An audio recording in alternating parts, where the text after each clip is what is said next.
Vamos lá então para a nossa série, a continuidade dela. Nós estamos falando sobre sobreviventes. Nós estamos embasando essa série na história do profeta Daniel e dos seus amigos, principalmente aqueles 3. E volto a lembrar que essa é uma série que nós falamos no retiro do ano passado, de 2015, e que está sendo agora novamente passado para a igreja, em razão de que alguns irmãos que estiveram lá o ano passado acharam por bem, sugeriram que fosse passado para toda a igreja. Então, em resposta a isso, é que a gente está ministrando essa série novamente, agora para toda a igreja. Daniel capítulo 3, a partir do verso 1, a palavra do Senhor vai dizer assim: o rei Nabucodonosor fez uma imagem de ouro que tinha 60 côvados de altura e 6 de largura. Levantou-a no campo de Dura, na província da Babilônia. Então o rei Nabucodonosor mandou ajuntar os sátrapas, os prefeitos, os governadores, os juízes, os tesoureiros, os magistrados, os conselheiros e todos os oficiais das províncias para que viessem à consagração da imagem que o rei Nabucodonosor tinha levantado. Então se ajuntaram os sátrapas, os prefeitos, os governadores, juízes, tesoureiros, os magistrados, os conselheiros e todos os oficiais das províncias para a consagração da imagem que o rei Nabucodonosor tinha levantado, e estavam em pé diante da imagem que Nabucodonosor tinha levantado. Nisto o arauto apregoava em alta voz: ordena-se a vós outros, ó povos, nações e homens de todas as línguas, no momento em que ouvirdes o som da trombeta, do pífaro, da harpa, da cítara, do saltério, da gaita de foles e de toda sorte de música, vos prostrareis e adorareis a imagem de ouro que o rei Nabucodonosor levantou. Qualquer que se não prostrar e não a adorar, será no mesmo instante lançado na fornalha de fogo ardente.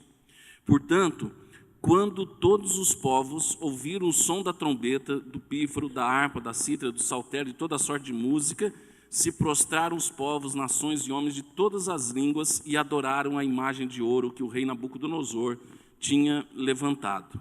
Ora, no mesmo instante, se chegaram alguns homens caldeus e acusaram os judeus, disseram ao rei Nabucodonosor: ó rei, vive eternamente. Tu, ó rei, baixaste um decreto pelo qual todo homem que ouvisse o som da trombeta, do pífaro, da harpa, de toda sorte de música, se prostraria e adoraria a imagem de ouro.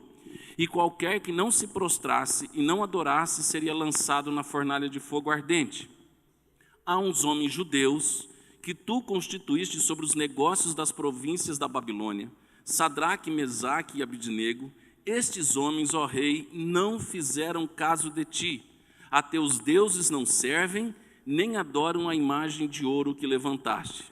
Então Nabucodonosor, irado e furioso, mandou chamar Sadraque, Mesaque e Abidnego, e trouxeram a estes homens perante o rei. Falou Nabucodonosor e lhes disse: é verdade, ó Sadraque, Mesaque e Abidnego, que vós não servis a meus deuses, nem adorais a imagem de ouro que levantei? Agora, pois, estáis dispostos, e quando ouvirdes o som da trombeta, do pífaro, da cítara, da harpa, do saltério, da gaita de foles, prostrai-vos e adorai a imagem que fiz. Porém, se não adorardes, sereis no mesmo instante lançados na fornalha de fogo ardente. E quem é o Deus que vos poderá livrar das minhas mãos?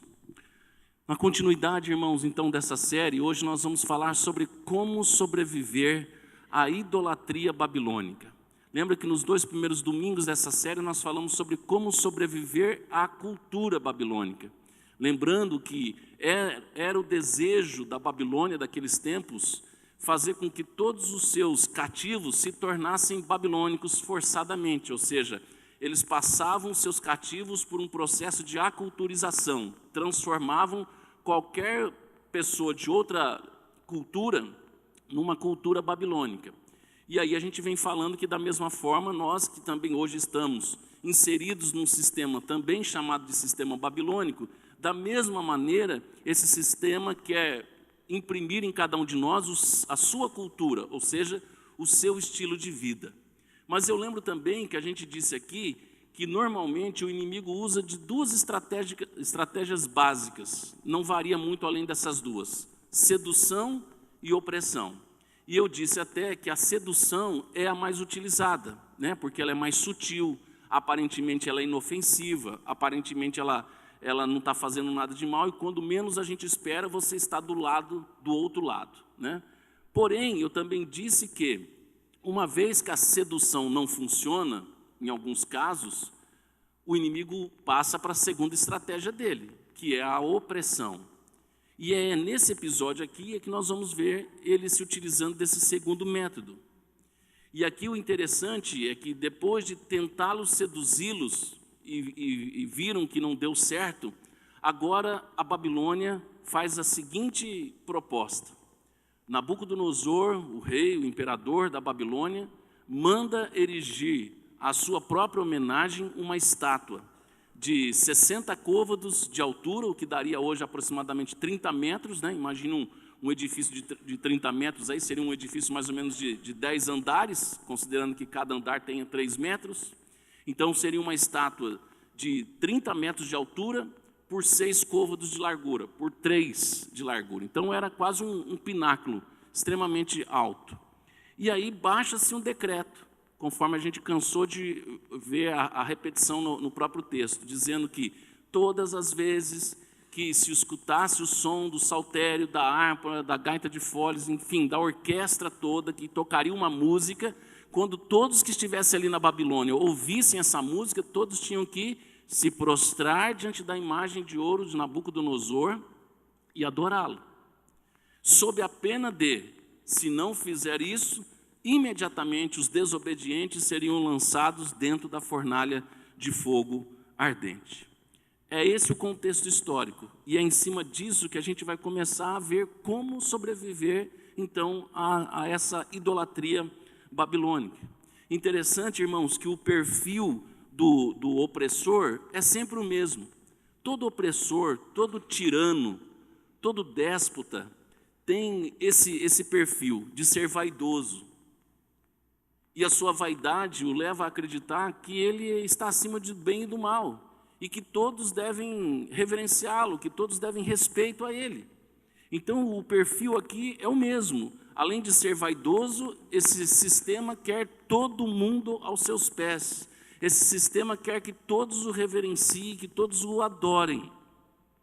E é esse o sistema babilônico que eu e você também estamos inseridos hoje. É um sistema mundial em que faz com que eu e você, ou pelo menos tenta nos forçar a adorá-lo, a se prostrar, a se curvar, a cair aos seus pés.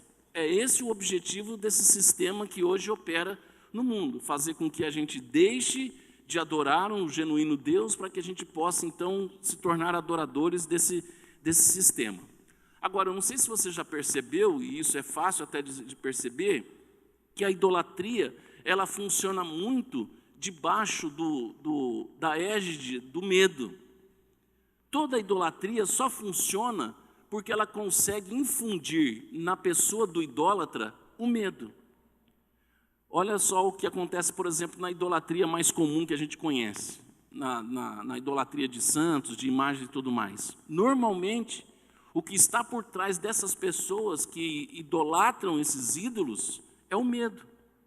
Então, se eu não oferecer determinado alimento para o meu ídolo, eu posso sofrer algum juízo da parte dele. Se eu esquecer de acender a vela para ele, o que pode acontecer comigo, com a minha família? Se eu esquecer de colocar a xicrinha de café lá para ele, o que pode acontecer comigo? Normalmente, a idolatria ela só funciona porque ela consegue infundir medo nas pessoas. E Nabucodonosor está fazendo justamente isso. Ele está infundindo nas pessoas o medo, dizendo: aqueles que não se prostrarem perante a imagem que eu levantei, serão imediatamente jogados dentro do lago, da fornalha de fogo, acesa, sobremodo acesa. É óbvio que as pessoas tomadas pelo medo, ou debaixo dessa ameaça, não pensariam duas vezes em quê? Em se prostrar, em se curvar. Da mesma forma, irmãos, o sistema babilônico moderno ou pós-moderno, que é esse que nós estamos aqui vivendo, também tem infundido medo em nós. Tem levantado determinados ídolos, e esses ídolos causam em nós muito medo. E por causa do medo que nós temos do que pode nos acontecer, a gente, mesmo talvez contrariado ou mesmo contrariando a nossa fé, a gente muitas vezes cede e acaba adorando a esses ídolos. Então eu quero trazer aqui rapidamente só 3 exemplos de alguns ídolos que o sistema babilônico pós-moderno tem levantado, tem erigido esses ídolos, e quais são os medos que eles levam a gente a ter, e por causa disso a gente acaba adorando eles. O primeiro que a gente quer mencionar é o materialismo, que se personifica na atitude da avareza. E qual é o medo que esse ídolo traz para as pessoas o adorarem, para as pessoas se tornarem extremamente materialistas, extremamente avarentas? É o medo de ficar sem dinheiro.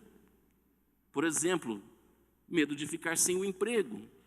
Então, baseado nesse medo, o medo de que eu não terei o sustento necessário, do que vai acontecer com as minhas finanças, de como eu vou dar jeito de pagar minhas contas, nós muitas vezes nos prostramos diante do materialismo. E eu estou falando de nós cristãos. O mundo aí já fora já é prostrado diante desses ídolos. As pessoas só pensam em dinheiro, só vivem em função dele. O tudo de bom e principalmente de mal que ocorre neste mundo, você pode ver que por trás está o dinheiro. Paulo já dizia isso a Timóteo: a raiz de todos os males é o amor, é o apego, é a avareza pelo dinheiro. Então esse ídolo tem feito com que muitos cristãos até também se prostrem diante dele. Por causa do medo de ficar sem dinheiro, do medo de ficar sem provisão, muitos acabam adorando e se prostrando ao ídolo chamado materialismo. O segundo ídolo desse sistema pós-moderno é o que a gente chama de hedonismo. Hedonismo é o prazer pelo prazer. É o prazer que está acima de tudo, ou seja, eu faço tudo em nome do prazer, não importa as consequências que esse prazer irá me trazer, desde que eu sinta prazer. E isso nas mais variadas áreas. Às vezes a gente pensa só no aspecto da carne, do aspecto sexual, mas é o prazer em todos os aspectos. E qual é o medo que esse ídolo infunde e faz com que muitos o adorem? É o medo, por exemplo, de ficar sozinho, de não se casar, ou então de não aproveitar a vida. Então é aquela ideia, a vida está passando e eu não estou aproveitando nada dela. Então deixa eu cair de boca nos prazeres que esse mundo pode oferecer, porque daqui a pouco a vida passa e eu não aproveitei nada dessa vida. Ou eu vou indo de peito em peito, porque eu quero, ou eu tenho medo de ficar ou terminar a minha vida sozinho. Então o hedonismo tem feito com que muitos, inclusive cristãos, também se prostrem e adorem este ídolo. E o terceiro que eu queria mencionar aqui como exemplo é o que a gente chama de relativismo, ou seja, tudo depende, né? Aquilo que era certo ontem pode não ser mais hoje, o que é errado hoje amanhã pode não ser mais, você já está cansado de ouvir isso.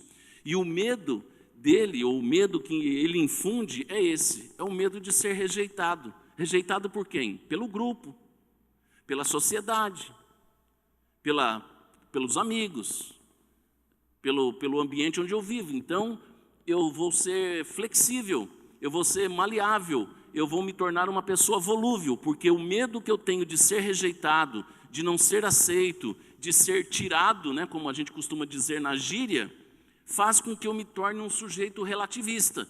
Como assim? Para mim não tem verdades absolutas, para mim tem aquilo que me convém. Se hoje o que me convém, se para eu ser aceito eu preciso aceitar esse estilo de vida, eu vou aceitar. Se amanhã ou depois, para eu não ser rejeitado por aquele grupo, eu tenho que deixar aquele estilo de vida e adotar esse daqui desse grupo, para que eu não seja rejeitado, então eu também vou aceitar. Percebe? Irmãos, tudo está montado em cima do medo. A idolatria só funciona porque tem o elemento medo por trás. Então o que Nabucodonosor está propondo aqui neste momento da história é justamente isso. Ou vocês me adoram, se prostram diante da minha imagem, ou vocês vão morrer. E é dentro desse contexto que a gente vai ver a reação desses 3 amigos de Daniel.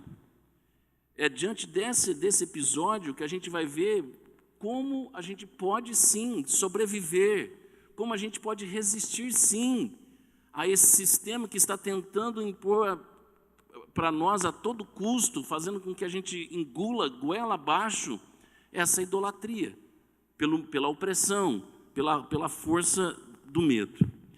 O mais interessante aqui, irmãos, é que a gente vai ver mais uma vez que o que vai ser preponderante é a questão da escolha, é a questão do livre-arbítrio. Lembra domingo passado, a gente falando especificamente de Daniel? Resolveu Daniel firmemente não se contaminar. Foi uma questão de escolha, foi decisão de Daniel. Hoje nós vamos ver que igualmente esses 3 amigos também vão usar do seu livre-arbítrio, vão fazer uma escolha. E qual é a escolha que eles vão fazer? De agradar a Deus ou de não desagradar a Deus, você escolhe. Mas a escolha que eles fazem é: nós estamos dispostos a abrir mão da nossa própria vida, se isso for o preço por querer agradar a Deus.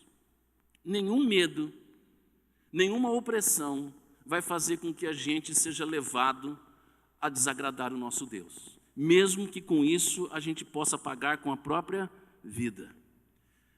Todo mundo, quando fala dessa história, da famosa história dos 3 amigos de Daniel que vão ser lançados na fornalha, enfatizam muito a questão do livramento de Deus. E é verdade, é uma lição, não tem como você fugir dela.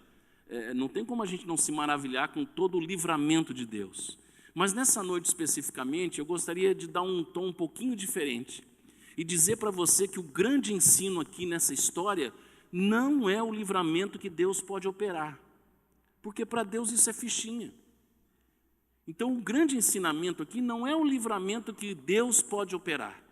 O grande ensinamento aqui para mim é a coragem de enfrentar algo que está tentando me forçar a desagradar o meu Deus. Essa para mim é a maior lição. Essa é a grande lição que essa história deixa. Livrar, Deus pode livrar, como já livrou, está livrando e continuará livrando muitos e muitas. Agora, ter a coragem de enfrentar algo que esteja veementemente tentando te forçar a desagradar o teu Deus, isso é difícil de ser encontrado, irmãos. E é com essa raridade que o sistema babilônico conta, porque ele sabe que são muito poucos os que vão ter essa coragem, que diante de uma ameaça tão forte, tão opressora, tão imediata, muitos não suportam. Interessante que estes homens aqui, eles estavam prontos para uma coisa e não estavam prontos para outra. O que é que eles estavam prontos? Para morrer. E o que é que eles não estavam prontos? Para pecar. Estes homens, eles têm a coragem, eles estão prontos a morrer, mas eles não estão em nenhum momento prontos a pecar contra o seu Deus. Interessante, irmãos, que o dever de fazer o que é certo, preste muita atenção nisso, se tratando de nós como cristãos, o dever de se fazer o que é certo é de quem? É meu ou é de Deus? É nosso, não é? O dever de se fazer o que é certo é nosso. Mas e as consequências por se fazer o que é certo? Fica com quem? É com Deus. Entendeu isso? O dever de fazer o que é certo é meu. É minha escolha, é minha decisão. Eu que vou ter que decidir se eu faço certo ou não. Uma vez que eu decido fazer o que é certo perante os olhos do meu Deus, as consequências que eu vou sofrer por conta de estar fazendo o que é certo, fica com Ele. E é isso que certamente passou na mente daqueles 3 jovens. Nós vamos fazer o que é certo, é dever nosso. Quanto às consequências, se vamos ser fritados, se vamos ser assados dentro dessa fornalha, aí já não é a nossa parte. O problema é que a maioria de nós, irmãos, somos bastante impulsionados pelas consequências momentâneas, temporárias. A gente pensa muito no aqui e no agora. Então se eu não me prostrar, imediatamente eu serei jogado na fornalha. Essa é a consequência imediata. O problema é que muitos de nós, com medo das consequências imediatas ou momentâneas, nos esquecemos de que as nossas escolhas precisam estar embasadas em relação às nossas consequências eternas. Então, qual eram as consequências imediatas ali no caso? Ser jogado na fornalha. Imediatamente o texto diz. Não tinha assim, vamos esperar, vamos dar um tempo para eles pensar. Não, era imediatamente. Mas o que eles certamente pensaram? Bom, a consequência imediata é morrermos. Mas as consequências eternas são outras. E é pensando nas consequências eternas é que a gente não vai abrir mão, é que a gente não vai ceder agora. Olha que coisa interessante, nos versos 13 e 15 aí do texto que a gente leu, foi dado aparentemente a eles uma chance, uma oportunidade de voltar atrás. Por quê? Porque embora o decreto dissesse, vai ser imediatamente para quem desobedecer, Nabucodonosor chama esses 3 rapazes e diz assim, escuta, me falaram que vocês não são os únicos que não se prostram diante da minha imagem. E eu quero reiterar com vocês, ratificar o fato de que quem me desobedecer em relação a isso, vai morrer. E aí ele coloca um adendo. E não vai ter Deus que possa livrá-los. Percebe, irmãos, que o sistema está dando uma oportunidade deles voltarem atrás? É como se Nabucodonosor estivesse dizendo para eles, vocês não querem pensar melhor? Vocês estão certos da decisão que vocês tomaram de não se prostrar diante da minha imagem? Vocês não querem pensar pelo menos mais um pouquinho, porque a consequência vai ser séria? Porque esse também é, irmãos, uma verdade em relação a esse sistema. Por incrível que pareça, o sistema em si, ele não quer, em primeira mão, nos castigar, nos punir. Ele quer, na verdade, primeiro nos persuadir. Ele quer primeiro nos levar para o lado dele, fazer com que a gente se encaixe às suas regras, ao seu modo de vida. No fundo, o sistema não quer nos punir. Ele quer nos ter do lado dele. Mas uma vez que ele não consegue isso, nem pela sedução ou nem mesmo pela opressão, aí sim, então, ele vai botar para quebrar. E é isso que começa a acontecer agora com esses rapazes. E é diante disso que a gente vai tentar responder a essa pergunta aqui. Mas como ainda hoje, eu e você, podemos sobreviver a toda essa opressão babilônica? Como eu e você podemos e devemos resistir e sobreviver a toda essa opressão, essa ameaça, para que nós nos tornemos idólatras desse sistema? Tomando algumas atitudes. Primeira delas, eu posso sobreviver a essa opressão babilônica conhecendo quem de fato é o meu Deus. A maneira da gente sobreviver, a maneira da gente resistir passa necessariamente por esse aspecto. Você conhece o seu Deus de fato? Eu vou na igreja. Não, eu ouço falar de Deus. Não, eu leio a Bíblia de Deus, que é a palavra de Deus. Não, eu cultuo a Deus. Não, a pergunta não é essa. A pergunta é, você realmente conhece quem é o seu Deus? Porque essa pergunta, por mais óbvia que possa parecer a resposta, vai fazer toda a diferença na hora em que você tiver que enfrentar a sua opressão. Na hora em que você vai ter que tomar a sua decisão diante da sua luta, diante da ameaça que você vai estar sofrendo desse sistema.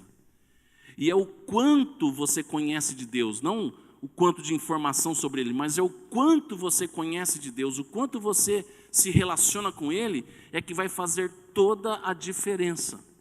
Olha que Daniel, ou melhor, olha que os amigos de Daniel respondem aqui, nesse momento em que o rei novamente pressiona eles, dizendo, e aí? Vão ceder ou não vão? Porque não há Deus que possa livrá-los da minha mão. Olha o que eles respondem. Responderam Sadraque, Mesaque e Abednego ao rei, ó Nabucodonosor, quanto a isto, não necessitamos de responder. Se o nosso Deus, a quem servimos, quer livrar-nos, Ele nos livrará da fornalha de fogo ardente das tuas mãos, ó rei. Se não, e eu gosto demais desse se não aqui, porque isso aqui é uma admissibilidade de que nem sempre pode ser a vontade de Deus nos livrar. Então, graças a Deus que tem esse senão, porque esses rapazes estão dizendo, o nosso Deus pode nos livrar. Mas em nenhum momento eles estão arrotando grosso dizendo, o nosso Deus, ó Nabucodonosor, vai nos livrar na tua cara. Não, não é isso que eles falam. Eles dizem assim, o nosso Deus a quem servirmos, se quiser nos livrar, Ele vai, Ele pode. Quem é você para impedir? Mas se não, ou seja, se não for essa a vontade dEle, nem por isso a gente vai ceder. Se não, fica sabendo, ó rei, que não serviremos a teus deuses, nem adoraremos a imagem de ouro que levantaste. Isso aqui, irmão, só pode dar essa palavra pessoas que conhecem Deus, de verdade. E aí eu fico pensando, que eles não aceitam a provocação. Qual era a provocação? A provocação ali era sutil, estava por trás das palavras de Nabucodonosor. A provocação era, não há Deus que possa livrar vocês das minhas mãos. Então a provocação era, coloquem o teu Deus à prova. E o que eles estão fazendo aqui, ou o que eles não estão aceitando aqui é, nós não precisamos colocar o nosso Deus à prova. A gente conhece Ele suficientemente bem, Ele não precisa provar mais nada para nós. Nós não estamos aqui precisando de sinais dEle, nós não estamos aqui precisando de um poder, de uma nuvem, seja lá o que for, que desça do céu e nos arrebate desse lugar agora. Nós não precisamos dessas coisas para continuar crendo nele. Nós não precisamos dessas coisas para continuar adorando Ele. Por isso que eles disseram, fica sabendo, ó rei, que quanto a essas coisas, nós não vamos te responder. Nós conhecemos quem é o nosso Deus. E não adianta querer fazer com que a gente coloque Ele à prova, porque nós não vamos fazer isso. Eu acho, irmãos, particularmente muito salutar, muito saudável esse tipo de fé. Que fé? Que não depende de resultados. Dessa fé que não precisa ver para crer. É essa fé que esses 3 jovens estão demonstrando. Olha, independentemente do resultado, se Deus vai nos tirar daqui agora, amém. Se nós vamos virar churrasquinho daqui a pouco, amém também. Nós não precisamos de resultados. Você está entendendo isso, irmãos? Isso é fé saudável. Isso é fé desinteresseira. Isso é uma fé rara nos nossos dias. Porque a fé de hoje está muito embasada no toma lá da cá. Ah, se Deus fizer, eu continuo. Se Deus não fizer, eu não tenho mais nenhum compromisso com Ele. Não é assim? Isso vem da boca de muitos pregadores. Olha, se o meu Deus não honrar a sua palavra que está aqui. Que é isso? Quem somos nós para colocar Deus contra a parede? Quem somos nós para achar que Deus tem que dar o resultado do jeito que a gente quer, na hora em que a gente quer, da forma como a gente imagina? Aqueles jovens, irmãos, não estavam atrás de sinais. Aliás, falando nisso, hoje em dia há uma corrida frenética, não só atrás de sinais. A corrida hoje é até para provar em qual igreja, em qual denominação Deus vai ser mais poderoso. Se é na minha, se é naquela, se é naquela, se é naquela. Está essa corrida, está essa competitividade. Ah, aqui está a mão de Deus. Ah, ali só. Ah, aqui está a unção de Deus. E eles não só se contentam em dizer que ali é onde Deus é mais poderoso do que em outros lugares, como eles colocam dia e horário. Não é? Então é por isso que tem a manhã disso, a tarde daquilo, a noite daquilo outro. Porque eles se acham no direito de colocar uma agenda para Deus. Deus vai ter que ser mais poderoso aqui, vai mostrar que Ele é mais poderoso aqui neste lugar, na hora em que a gente quer, no dia em que a gente quer. E é por isso que eu chamei a sua atenção para aquele texto, onde ele diz, se não, ó rei, porque eles estão colocando com isso a possibilidade, eles estão admitindo a possibilidade, talvez não seja a vontade de Deus. A gente tem que tomar muito cuidado, irmãos. A gente está lidando com pessoas, com a fé das pessoas. E às vezes nós estamos colocando coisas para essas pessoas que Deus nunca disse, mas que nós estamos dizendo para elas que Deus está dizendo. Então nós temos que ser responsáveis o suficiente, por mais que às vezes o nosso coração, a nossa alma pede, que a gente está tanto na torcida para as coisas também darem certo para a pessoa que talvez está ali passando uma dificuldade, que a gente se empolga e coloca o nome de Deus no meio. Mas é aí que a gente precisa ser o responsável o suficiente para, quem sabe, sair de dentro de uma UTI, onde tem uma criança de 1 ano e 8 meses, com os pais no corredor, esperando que talvez você traga uma palavra do tipo: olha, pais, Deus está me dizendo que esta madrugada Deus vai tirar o seu filho dessa UTI e você já poderá levá-la para a sua casa amanhã de manhã. Isso é muita irresponsabilidade, porque a gente não está colocando a possibilidade de que talvez não seja essa a vontade de Deus. E eu estou dizendo isso porque no dia em que eu visitei Ana Lívia, a vontade da gente é abraçar os pais e dizer: ó, fica tranquilo, vai dar tudo certo, né? Não, sua filha vai vencer, mas a gente não pode ser tão mau caráter nesse sentido, tão leviano. E o que eu disse é: eu quero acreditar que Deus pode dar mais uma chance, quantas forem necessárias para a filha de vocês. Mas se não for essa a vontade de Deus, vocês precisam também estar preparados. Por mais difícil que seja o pai e uma mãe ouvir isso, e por mais fácil que seja para alguém que não é o pai e a mãe na história dizer isso, mas a gente não pode ser leviano.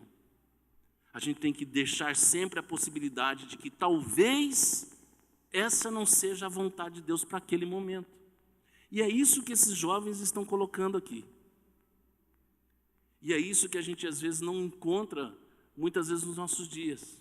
Nós estamos vivendo, como eu disse, um tempo de uma fé de resultado, de que as pessoas precisam ser alimentadas, iludidas, trapaceadas com resultados que nem mesmo Deus prometeu.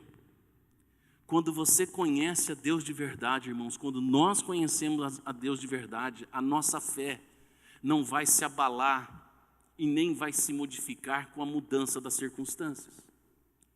Porque o que esses jovens estão dizendo é assim: a nossa fé em Deus, Nabucodonosor, independe da situação melhorar ou piorar. Se a situação melhorar, o que seria? Nos livrar da sua mão? Deus é Deus.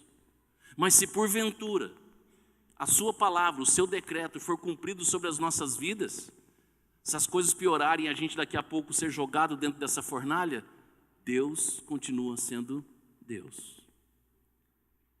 Essa é uma fé salutar, essa é uma fé madura, essa é uma fé que não se abala com a mudança das circunstâncias. Ah, eu vou ser mais crente se Deus fizer isso. Ah, mas eu acho que eu vou deixar de ser crente se acontecer aquilo. Parece que é assim que as pessoas estão jogando. Ó, Deus, está na sua mão, o Senhor quer eu do seu lado? Então faça por mim. Aí a gente está junto. Mas se o Senhor não fizer como eu penso, como eu quero, eu não tenho mais nenhuma responsabilidade com o Senhor. Então o primeiro aspecto fundamental, se é que nós queremos resistir e sobreviver a essa opressão que tende a aumentar dia após dia, até o final dos séculos, você precisa de fato conhecer a Deus.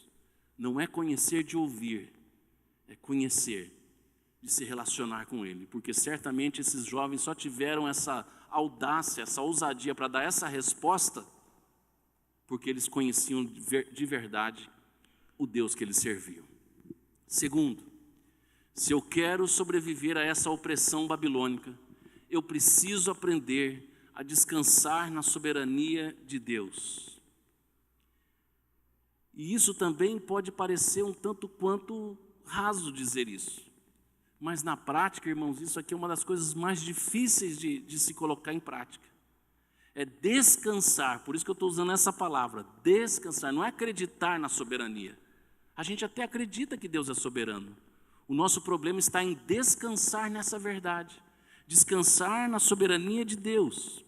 eles estavam certos do poder de Deus. Eles não estavam duvidando do poder de Deus. Eles até disseram: Nabucodonosor, fica sabendo uma coisa, se o nosso Deus quiser nos livrar, Ele nos livra.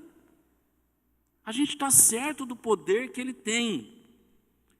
Mas eu também, ou nós também sabemos, Nabucodonosor, que se não for essa a vontade dEle, e Ele é soberano para decidir o que Ele acha melhor para nós, o fato é que as nossas vidas estão nas mãos dEle. Irmão, sabe o que deixou talvez Nabucodonosor enfurecido, como o texto diz?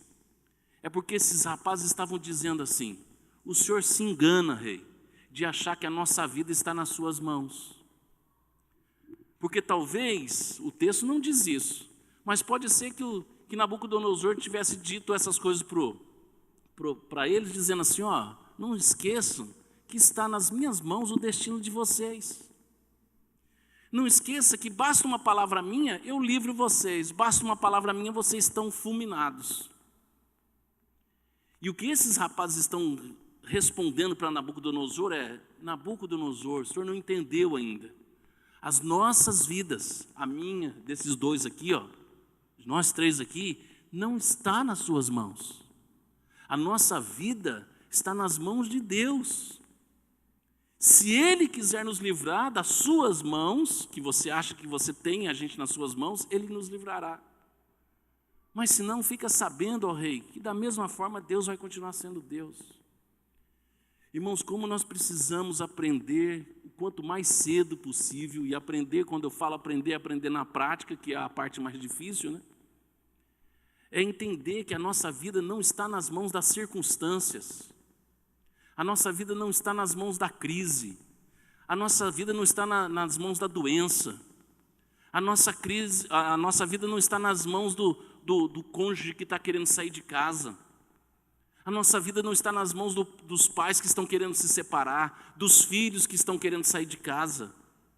A nossa vida, para quem aprendeu a descansar na soberania de Deus, estou nas mãos de Deus.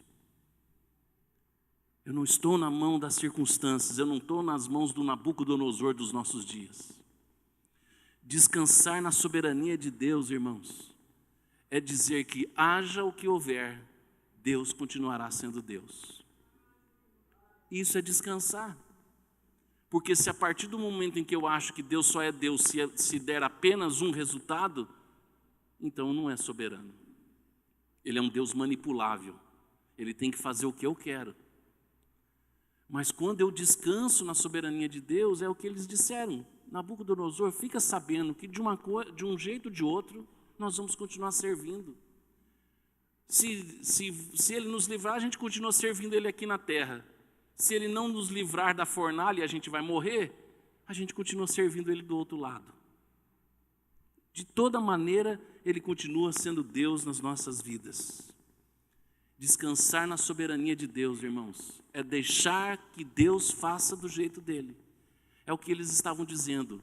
Ele vai resolver. Se quiser nos livrar, vai livrar. Se não quiser, é Ele.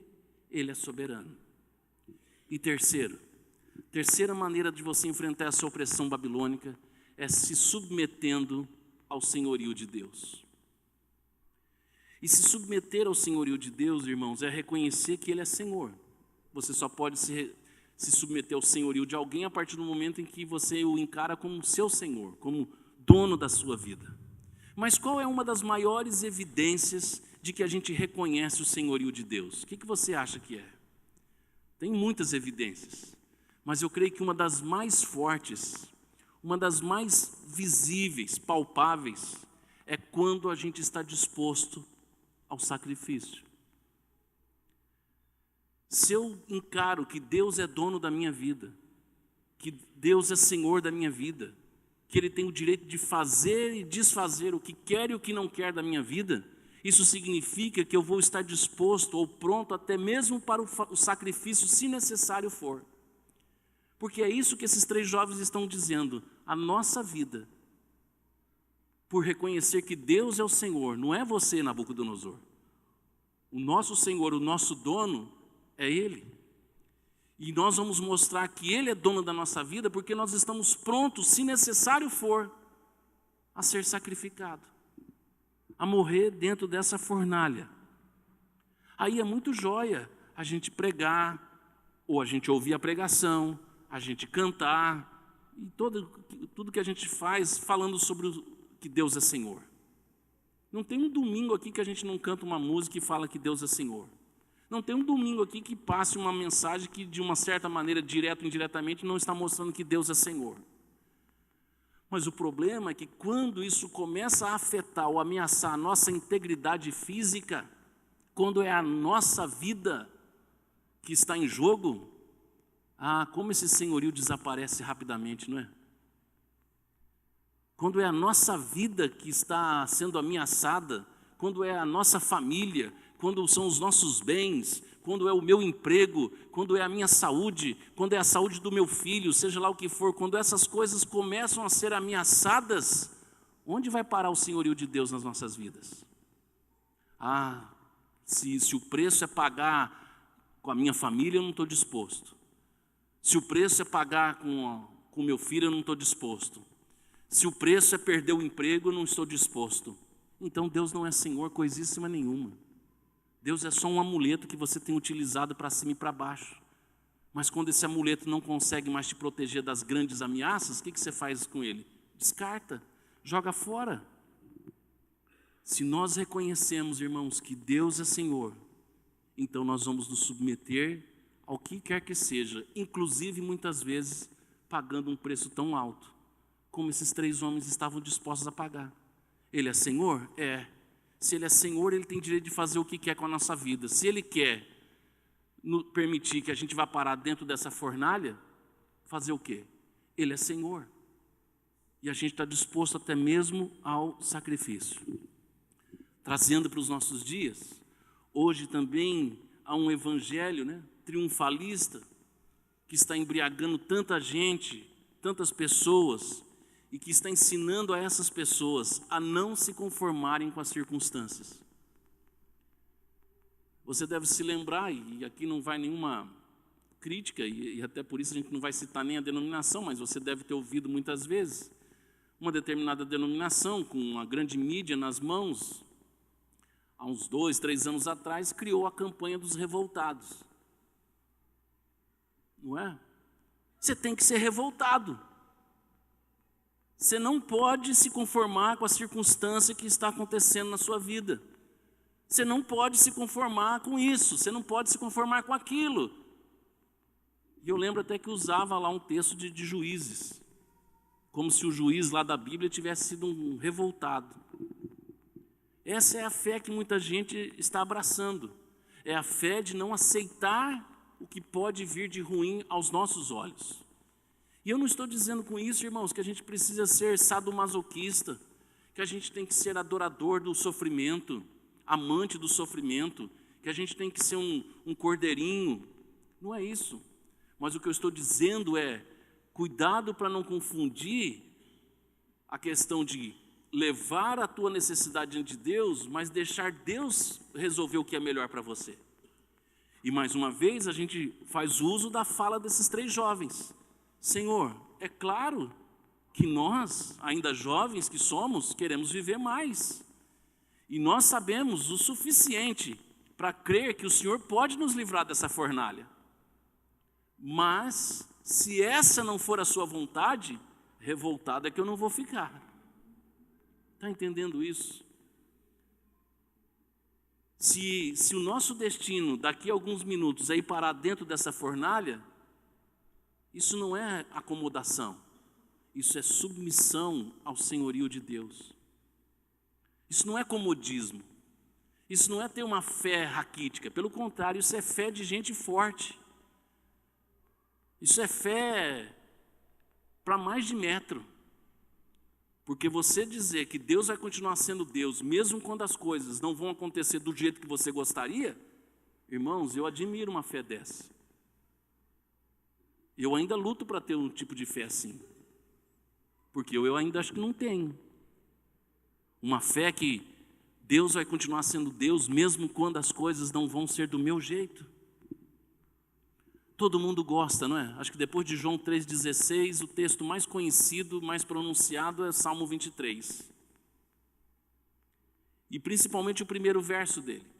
O Senhor é meu pastor e nada me faltará.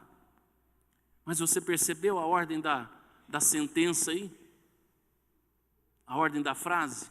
O Senhor é o meu pastor. O pastor é aquele que cuida das ovelhas. É aquele que gosta das ovelhas, que ama as ovelhas, que é capaz de tudo pelas ovelhas. Mas antes de ser pastor, ele é Senhor. O Senhor, o dono da minha vida. Enquanto Ele estiver me permitindo viver neste mundo, Ele será o meu pastor. Vai me conduzir a pastos verdejantes, às águas de refrigério, vai me defender dos meus inimigos. Mas antes de tudo, muito antes de ser pastor da minha vida, Ele é Senhor. Diante disso, irmãos, para a gente encerrar nossa conversa nessa noite, eu quero deixar aqui 3 lições que eu creio que são fundamentais diante de tudo isso, baseado nesse episódio. Quais são essas 3 lições fundamentais aí? Primeiro, só teremos grandes experiências com Deus. Tem muita gente querendo ter experiência com Deus, não está? Pois é, você só pode ter grandes experiências com Deus quando Deus for prioridade nas suas decisões. Por que eu estou dizendo isso? Porque esses rapazes aqui tiveram essa experiência que todos nós sabemos como vai terminar.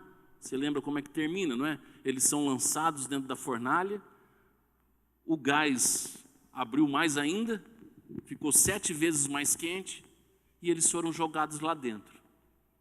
De repente, o mesmo Nabucodonosor, olhando de longe, não sei se de cima ou de longe, não sei como que era essa fornalha, se era na vertical, na horizontal, alguns dizem uma coisa, outros dizem outra, mas não importa.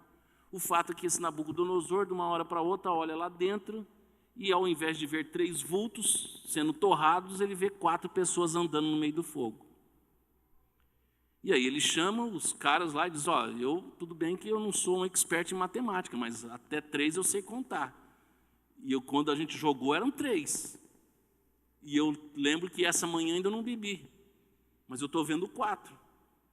E aí todo mundo, né, uma igreja assim diz, glória a Deus, aleluia. E de fato é uma experiência maravilhosa.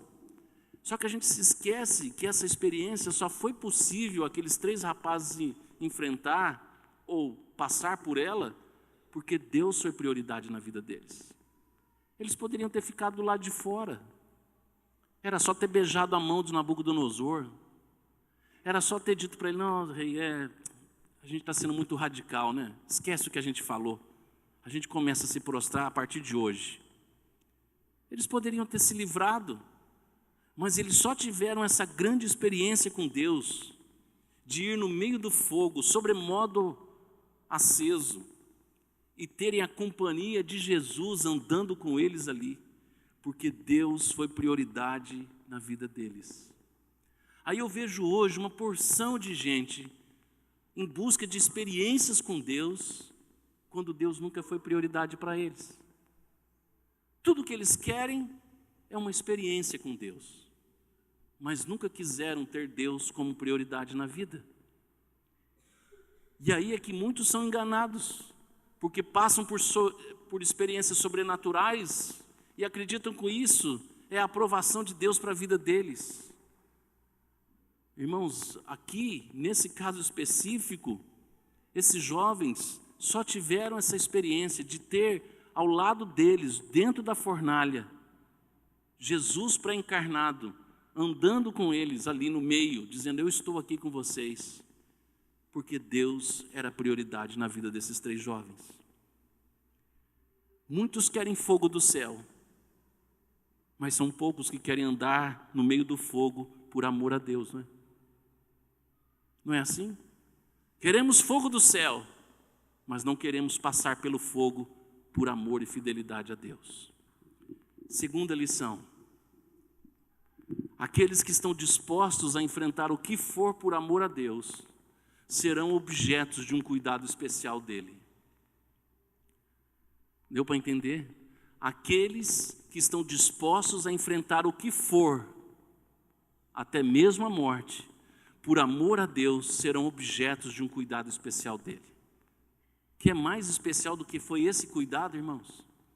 Deus poderia ter arrebatado eles, poderia ter enviado um redemoinho, tirado eles dali, poderia ter jogado um balde de água do céu e apagar a fornalha, não é? Poderia ter feito qualquer coisa, poderia ter enviado lá talvez o anjo, o serafim, seja lá quem for. Mas nesse caso específico aqui, Jesus veio pessoalmente andar com eles, estar com eles ali. Isso demonstra o que, irmãos? Um cuidado especial da parte de Deus. Se eles tivessem cedido, se eles tivessem amarelado, se eles tivessem ficado com medo das consequências imediatas, eles jamais teriam sido alvos de tamanho cuidado de Deus. Nós não estaríamos aqui hoje falando desse cuidado, porque eles tinham, do seu jeito, procurado se cuidar. E tem muita gente fazendo isso, não tem? Se aliando ao sistema, porque é um meio de se cuidar. Vamos ceder aqui e ali porque eu preciso me cuidar. E aí a gente não confia no cuidado de Deus. E isso, irmãos, vale para todas as áreas da nossa vida. Eu preciso cuidar da minha família, sim. E para que eu possa cuidar da minha família, eu preciso ceder algumas coisas ao sistema. Então eu não estou confiando que Deus é suficientemente capaz de dispensar à minha família o cuidado especial que só Ele tem. Eu preciso fazer um conluio com o sistema, porque se eu quero garantir o bem-estar da minha família, o meu plano de saúde que eu tenho lá e tudo mais, eu preciso abrir mão de algumas radicalidades minhas para que o sistema cuide de mim. Então eu estou dizendo, eu não confio no cuidado todo especial que Deus tem para comigo. É simples assim. Aqueles rapazes não pensaram, vamos dar uma de migué aqui, vamos falar para ele que a gente adora a imagem dele, a gente dá até uma ajoelhadinha, mas Deus conhece o nosso coração, não tem essa história? A gente gosta desse negócio. A gente cede ao sistema e a gente diz, mas Deus conhece meu coração. Eles disseram, nós não vamos ceder nada ao sistema.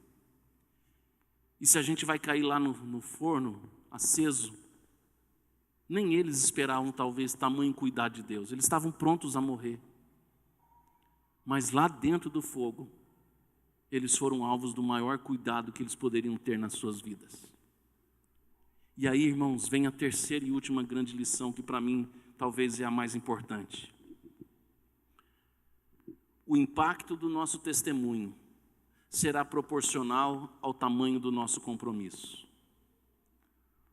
O impacto que o meu testemunho vai causar em outras vidas vai depender da proporcionalidade do meu compromisso com Deus. O teu testemunho, o meu testemunho, o testemunho de cada um de nós aqui em relação a outras vidas, a outras pessoas, será na mesma proporção do tamanho do compromisso que você tem com Deus. Esses rapazes aqui só influenciaram esses ímpios que estavam lá do lado de fora, inclusive o próprio rei, porque você conhece como é que termina a história.